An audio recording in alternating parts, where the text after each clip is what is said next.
avec ce plateau expert. On parle du braille, plus qu'un alphabet tactile, et on reçoit Germain Loko. Il est enseignant braille de formation. Bonsoir. Bonsoir madame. Merci d'être avec nous sur ce plateau. C'est moi.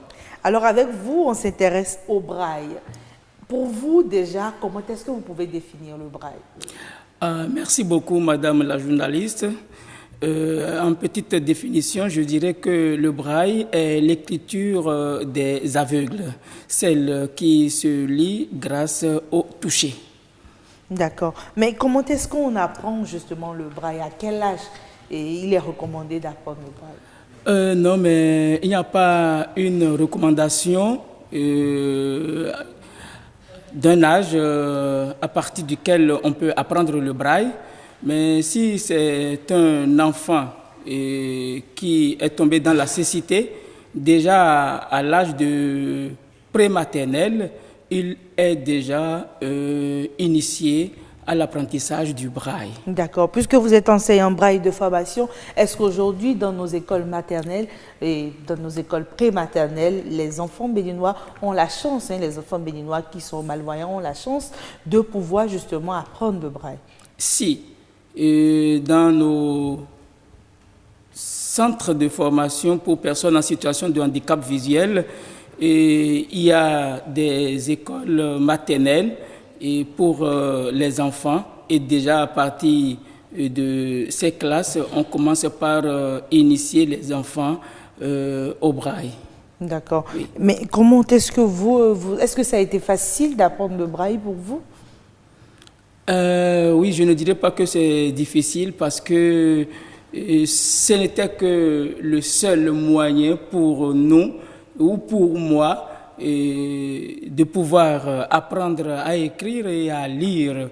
Et donc, je me suis mis dedans et j'ai commencé par m'y donner comme tout autre puisque c'est notre écriture.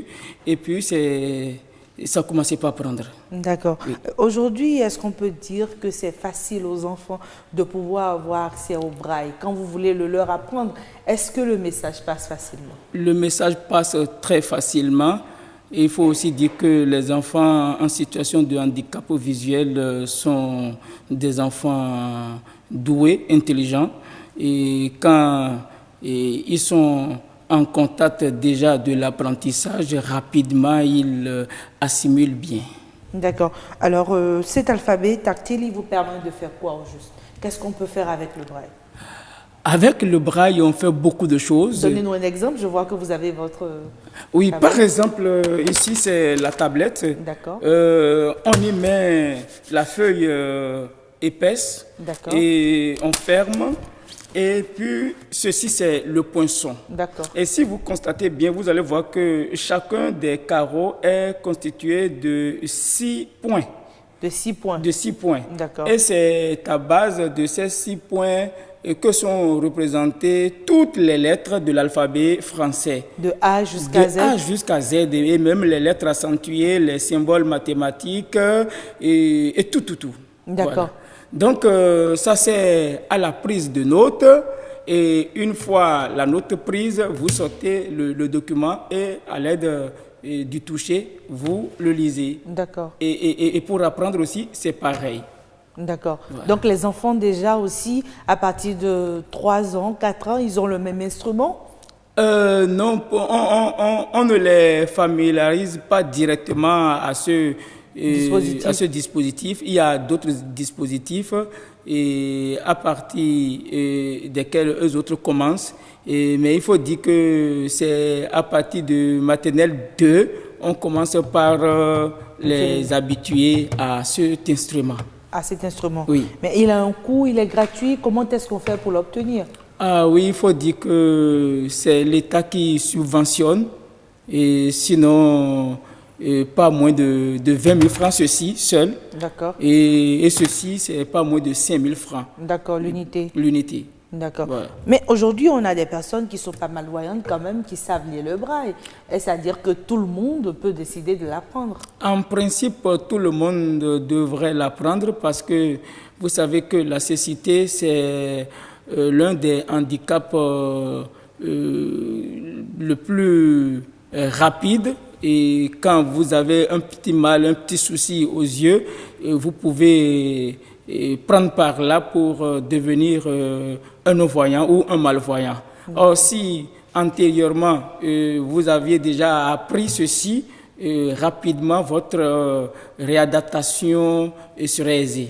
D'accord. Voilà. Vous êtes pas seulement, vous ne pratiquez pas seulement le braille, vous l'apprenez aussi aux autres. Comment est-ce qu'on devient enseignant braille? Ah oui, il faut aller à l'école normale des instituteurs et apprendre la pédagogie. Et puisque tu es déjà dans le système du braille avant d'y aller, il y a d'autres spécificités par rapport à des enfants à besoins spécifiques. D'accord. Voilà. Quand vous parlez d'enfants à besoins spécifiques, ce n'est pas seulement des enfants malvoyants alors? Oui, il n'y a pas que les enfants malvoyants qui sont des enfants à besoins spécifiques. Oui. D'accord. Aujourd'hui, si on vous demandait ce que le braille vous apporte en tant qu'individu, vous répondrez quoi? Ah oui, c'est le braille qui a permis à ce que vous et moi soyons ensemble sur ce précieux plateau de BB24 pour échanger, puisque sans le braille, je ne pourrais pas m'instruire. Voilà, donc il m'a apporté assez. D'accord. On peut donc dire que le braille, plus qu'un alphabet, cela permet de pouvoir s'insérer dans la société. Est-ce que vous vous sentez comme tout le monde, hein, puisque aujourd'hui avec le braille, vous pouvez échanger et discuter avec tout le monde? Ah oui, je me sens entièrement comme tout le monde. Vous le constatez que je n'ai pas de mal à m'exprimer. Et la perte de la vue n'est pas synonyme à la perte de la vie. Donc, je me sens autant heureux que tout autre. D'accord. Les nouvelles technologies font qu'aujourd'hui, avec Internet, sur les réseaux sociaux, bien avec un autre matériel, les personnes malvoyantes ont aussi la possibilité d'échanger avec leurs confrères. Est-ce que pour vous, c'est presque une annonce que le braille va disparaître?